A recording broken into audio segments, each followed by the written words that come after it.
അപ്പോൾ നമ്മൾ ചൂട്ടാട് ബീച്ചിലേക്ക് പോയിട്ട് വന്നൊരു വീഡിയോ കണ്ടാലോ. കുറേ നാളായിട്ടാണ് ബീച്ചിലൊക്കെ പോയിട്ട്. അപ്പോൾ പറഞ്ഞത് ബീച്ചിലെല്ലാം പോയിട്ട് വരാമെന്ന് വെച്ചു. അങ്ങനെ നമ്മൾ വൈകുന്നേരം പുറപ്പെട്ടു. അവിടെ എന്തോ ഫെസ്റ്റ് നടക്കുന്നുണ്ടായിരുന്നു. അതുകൊണ്ട് ഇതൊക്കെ മൂവിങ് ആണ്. മറ്റിതൊക്കെ ഇങ്ങനെ വെറുതെ ഓഫാക്കി ഇട്ടതുണ്ട്. അപ്പോൾ ഇന്ന് ഊഞ്ഞാലൊക്കെ ഉണ്ട്. ഓരോ പ്രാവശ്യം പോകുമ്പോൾ പുതിയ പുതിയ ഓരോ ഐറ്റംസ് ഉണ്ടാവും കേട്ടോ. ഇത് ഒട്ടകത്തിൻ്റെ പുറത്ത് കയറി ആൾക്കാർ സഞ്ചരിക്കുന്നുണ്ട്. അങ്ങനെ പല ഐറ്റംസ് ഉണ്ട്.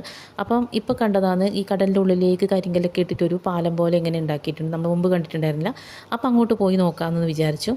അങ്ങനെ പാറേൻ്റെ മുകളിലൂടെ വേണം പോകാൻ, സൂക്ഷിച്ച് പോകണം. ഇനിയിപ്പം വീഡിയോ എടുത്തിട്ട് അതിൻ്റെ ഉള്ളിൽ പോകണ്ടെന്ന് ആദ്യം അവർ വാണിങ്ങിയിരുന്നുണ്ടായിരുന്നു. അപ്പോൾ അവർ രണ്ടാളും മുന്നിൽ നടന്നു. ഞാനിങ്ങനെ മെല്ലെ മെല്ലെ, കയ്യിൽ ഫോൺ ഉണ്ടല്ലോ, ഇത് ഫോൺ എങ്ങാനും പോയെങ്കിൽ ഇതിൻ്റെ അടിയിലേക്ക് പോകും, പിന്നെ കിട്ടൂല. അതുകൊണ്ട് ഞാൻ മെല്ലെ നടന്നു, ഓരോ സ്റ്റെപ്പ് ഇതാക്കി നടന്നു. പക്ഷെ നല്ല മനുഷ്യന്മാർ വന്നിട്ടാണ് കുറച്ച് അങ്ങനത്തെ എന്നെ കാത്തു നിന്നിട്ടുണ്ടായിരുന്നു. അതിനുശേഷം നമ്മൾ നടന്നത് ലാസ്റ്റ് അറ്റത്ത് പോയിട്ട് അതിന് താഴേക്ക് ഇവർ ആദ്യം രണ്ടാളും കൂടി ഇറങ്ങി. എനിക്ക് ഇറങ്ങാൻ പറ്റുന്നുണ്ടായില്ല. ലാസ്റ്റ് ഏട്ടൻ പിടിച്ചിട്ട് താഴേക്ക് ഇറങ്ങി. നല്ല രസമുണ്ടായിരുന്നു. ചുറ്റും കടലിൽ നിന്ന് കരയിലേക്ക് നോക്കുമ്പോൾ നല്ല രസമുണ്ടായിരുന്നു.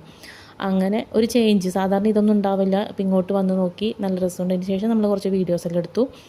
പിന്നെ തിരിച്ചു പോകാൻ പറഞ്ഞു. സന്ധ്യാവും തോറും അങ്ങോട്ട് പോകാൻ ബുദ്ധിമുട്ടാവും. അതിൻ്റെ ഇടയിലൊക്കെ കുറേ ഇടയുണ്ട് കല്ലിൻ്റെ. അപ്പം കാല് അതിൻ്റെ ഉള്ളിലാറ്റപ്പെട്ട ഭയങ്കര വിഷമമായിരിക്കുമല്ലോ. അതുകൊണ്ട് പെട്ടെന്ന് അങ്ങോട്ട് പോകാമെന്ന് വിചാരിച്ചു.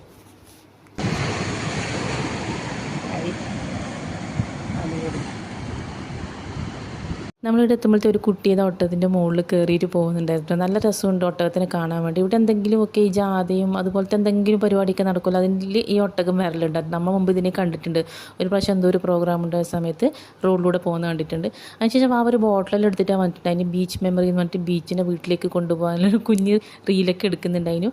അതിനുശേഷം കുറേ നേരം നമ്മൾ വെള്ളത്തിൽ കളിച്ചു കേട്ടോ. ഏട്ടൻ ഇറങ്ങുന്നില്ല. ഏട്ടൻ കരയിൽ ഇങ്ങനെ ഇരിക്കും. നമ്മളെ ബാഗും സാധനങ്ങളും ഫോണൊക്കെ കൈ പിടിച്ചിട്ട് നമ്മൾ രണ്ടാളും ഇറങ്ങും. അതിനുശേഷം നമ്മൾ നല്ല കോളിഫ്ലവർ ഫ്രൈ ചെയ്ത് കഴിച്ചു. ഞാൻ മസാല പൂരിയാണ് വാങ്ങിച്ചത്. ഞങ്ങൾക്ക് ഭയങ്കര ഇഷ്ടമാണ്. അതിനുശേഷം നമ്മൾ ഒരു ഐസ്ക്രീം കൂടി കഴിച്ച് വീട്ടിലേക്ക് പോയി. അത്രയുള്ള വീഡിയോയ്ക്ക് ബൈ.